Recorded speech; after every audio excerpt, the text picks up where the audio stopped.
र आजको हाम्रो टपिक लिएर आएको छु मैले ड्राफ्टिङ अ स्पिच भन्ने छ। यो मैले यहाँ पेजमा राखिदिएको छ, एनएबिटिट्यु नोट्स भन्ने पेजमा हेर्न सकिन्छ। ड्राफ्टिङ अ स्पिच भनेको इक्जाममा हामीले क्लास 12मा चाहिँ इङ्ग्लिसमा कम्पलसरी इङ्ग्लिसमा स्पिच कसरी बनाउने भन्ने टपिक रहेको छ। यसैलाई हेरौँ।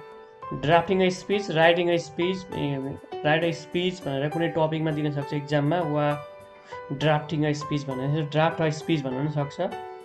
इम्पोर्टेन्ट हो यो चाहिँ, क्लास 12को कम्पोजिसनभित्र आउन सक्छ यो। अब के गर्ने भन्दा पहिला हामीले के बुझ्नु पऱ्यो भने स्पिच भनेको के हो भने बुझ्ने, वाट इज अ स्पिच, भाषण कसरी लेख्ने भन्ने विषयमा हो यो चाहिँ। कुनै टपिक दिएर पनि इक्जाममा आउन सक्छ वा आफै लेख भनेर आउन सक्छ। यो चाहिँ फर्मल टक हो। वाट इज अ स्पिच भन्नु भने इट्स अ फर्मल टक भनेको फर्मल्ली कुराकानी गर्ने। A person delivers his or her ideas in a speech. कुनै व्यक्तिले आफूसँग भएका केही विचारहरू चाहिँ कुनै टपिकमा व्यक्त गरिन्छ यसमा। र how to write an effective speech, कसरी लेख्ने भन्ने विषयमा चाहिँ सबैभन्दा केही कुरा एकदम ध्यान दिनुपर्छ हामीले, जसले गर्दा पुरै 10 मार्क्सको क्वेसनमा हामीले 7, 8, 9सम्म ल्याउन सकिन्छ, 9.5सम्म। के कुरा ध्यान दिँदाखेरि आउँछ त्यो कुरा हेर्ने। फर्स्टमा टार्गेट ग्रुप, कसको लागि हामी त्यो स्पिच लेख्दैछौँ वा स्पिच बोल्दैछौँ। His audience, group of people, कस्तो मान्छेलाई टार्गेट गर्दैछौँ त्यही किसिमको स्पिच हुनु पर्यो। जस्तै हामीले कुनै गाउँको कार्यक्रममा स्पिच गर्दैछौँ भने गाउँका मान्छेलाई लक्षित गरेर हामीले कुराकानी गर्नु पर्यो। स्कुलमा छ भने स्कुलको प्यारेन्ट्स, टिचर्स, स्टुडेन्टको लागि। पर्पोज, उद्देश्य, स्पिकरको ओपिनियन दिनु पर्यो। स्पिकर भनेको बोल्ने मान्छेको विचार, थट, एक्सपिरियन्स, अनुभव, यी सबै कुरा उसमा स्पिचमा देखिनु पर्यो। अन द टपिक, त्यही टपिकसँग सम्बन्धित आफ्नो विचार दिनु पर्यो, अनुभव राख्नु पर्यो। भनेको प्र्याक्टिकली त्यो स्पिच राम्रो देखिनु पर्यो। Clarity of thought and expression भनेको क्लियर हुनु पर्यो। जे भन्न खोजेको त्यो प्रष्ट रूपमा सबैले बुझ्ने गरी हुनुपर्छ। Concentrate on your main idea, जे भन्न खोजेको मेन आइडिया छ, मेन आइडियामा कन्सन्ट्रेट भएर आफ्नो आइडिया दिँदै जानु पर्यो। धेरै समस्या आउँछ स्पिच दिँदाखेरि, मान्छेले अचानक स्पिच दिनु पर्यो भने टपिक एउटा हुन्छ, हामी अर्कै टपिकमा चाहिँ जान्छौँ, मेन टपिक बिर्सन्छौँ र त्यसको अरू कुराहरू इक्जाम्पल दिँदा दिँदै इक्जाम्पल नै धेरै लामो हुन जान्छ।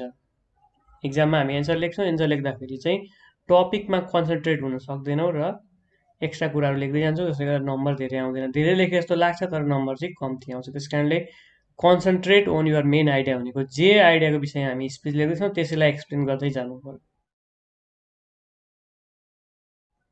पोइन्ट दिनु पर्यो, एक्सप्लेन गर्नु पर्यो, जस्टिफाई गर्नु पर्यो, हामीले प्रमाणित गर्नु पर्यो, त्यसलाई प्रुभ गर्नु पर्यो। Use of conversational tone, conversational tone भनेको हामीले बोलचालीको भाषा नै प्रयोग गर्नु पर्यो यसमा।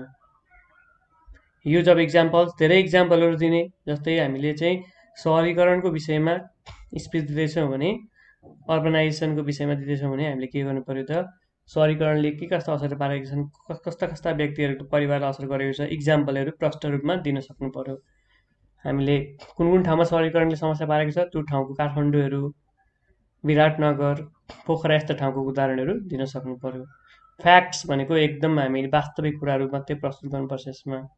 डेटा भनेको एकदम डेटा दिनु पर्यो, हामीले तथ्याङ्क कहाँ कस्तो छ भन्ने विषयमा डिटेल्स दिनु पर्यो। सिम्पल ल्याङ्ग्वेज भनेको स्पिच सबैले बुझ्ने गरी हामीले लेख्नुपर्छ। अब स्याम्पल फर्मेट राखिदिएको छौँ यहाँनिर कसरी लेख्ने भनेर। सुरुमा गुड आफ्टरनुन एभ्री वान भनेर स्टार्ट गर्ने, कुन टाइम छ, गुड मर्निङ हो कि गुड इभिनिङ हो कि। Respected here teacher, teachers and my lovely friends. र त्यस कारणले हामीले सुरुमा सम्बोधन गर्दा पनि स्कुलसँग सम्बन्धित नै मान्छेहरूलाई गर्नुपर्ने हुन्छ।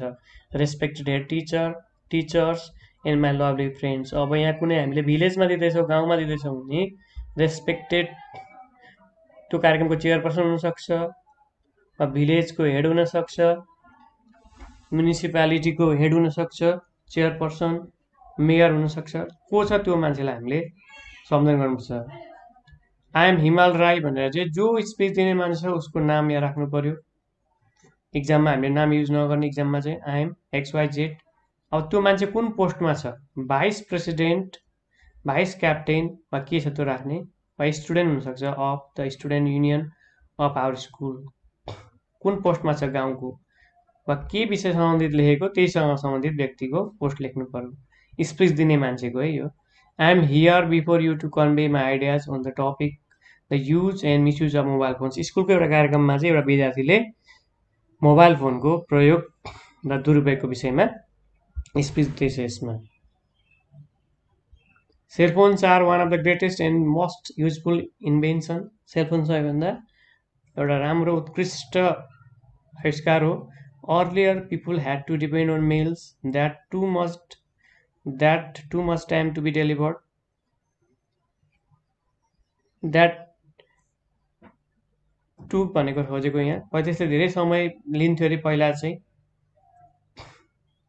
हामीले मेलबाट भन्दा अगाडि चाहिँ के हुन्थ्यो त मेलले चाहिँ धेरै समय लिन्थ्यो अरे चिठीहरूले चाहिँ। तर टेलिफोन वा मोबाइल फोन आइसके पछाडि समय चाहिँ निकै घट्यो। Cellphone help people stay in touch with others in different corners of the world at any time because cellphones are portable and wireless. Portable भनेको सधैँ बोकेर सजिलै बोकेर हिँड्न सकिने कुरा। वायरलेस भनेको तार जोडेको पर्दैन फोनमा, त्यहाँ सजिलो भयो। यसले टाइम घटायो, सँगसँगै यसले चाहिँ हाम्रो इफोर्ट पनि घटायो, परिश्रमलाई पनि। But there is an equally dark side to the story because cellphones can be easily misuse. यसको बेफाइदा भनेको सेलफोनले मिसयुज पनि गर्न सक्छ मान्छेले यसलाई। अघि नै हामीले भन्यौँ दुईटै कुरा जोड्नुपर्छ, सबै एस्पेक्ट हेर्नुपर्छ भने। त्यस्तो यहाँ राम्रो कुरा आयो, अब नराम्रो कुरा आउँदैछ यहाँ। Widespread use of cellphones has made way for its misuse to especially by the youth. युवाहरूले प्रयोग गरिरहेका छन् धेरै। एन्टी सोसियल समाज विरोधी मान्छेहरूले, टेरिस्टहरूले पनि प्रयोग गर्छन्, क्रिमिनल्सहरूले पनि प्रयोग गरिरहेका छन्। त्यस कारणले यसरी चाहिँ उनीहरूले दुरुपयोग गरिरहेका छन्। Camera phones with MMS facilities are use to take unauthorize photos and shoot pornographic videos. विभिन्न किसिमका पोर्न सम्बन्धी भिडियोहरू खिच्न वा अनअथोराइज भनेको अनाधिकृत रूपमा फोटोहरू खिच्नको लागि पनि मोबाइलको गलत प्रयोग भइरहेछ। Moreover SIM cards can be easily available. SIM card जसले पनि किन्न सक्छ। And there is no proper facility for checking of one's records. र कसैको रेकर्ड सजिलै लिन पनि सकिएको छैन अरे।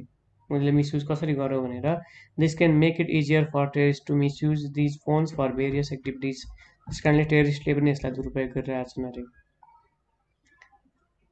The youths are so much involved in sending messages, talking over the phone, and spending most of their times in the virtual world that they have less care about practical life.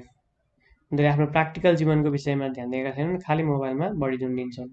What is more, they might be easily spoiled as they can easily watch pornographic videos on the internet. Phone सम्बन्धी video हेरेर समय उनीहरूले बर्बाद गरिरहेका छन्। Mobile phones are both a blessing and curse. त्यस कारणले mobile phone blessing पनि हो, आशीर्वाद पनि हो। कर्स भनेको यसले नराम्रो पनि गर्छ, अभिशाप पनि हो अरे। यो सबै केमा भर पर्छ? हाम्रो युजमा। It is up to us to use it in a responsible way and make it a blessing in our life. त्यस कारणले यसलाई सही तरिकाले प्रयोग गरेर जीवनमा ब्लेसिङ बनाउने, फाइदाजनक बनाउने सकिन्छ भनेर यसरी हामीले स्पिचमा चाहिँ दुवै पक्षलाई जोड्न सक्नुपर्छ। राम्रो पक्ष नराम्रो पक्ष सबैलाई जोडेर चाहिँ डाटा दिएर हामीले तथ्याङ्क दिएर चाहिँ पर्फेक्ट बनाउन सक्छौँ।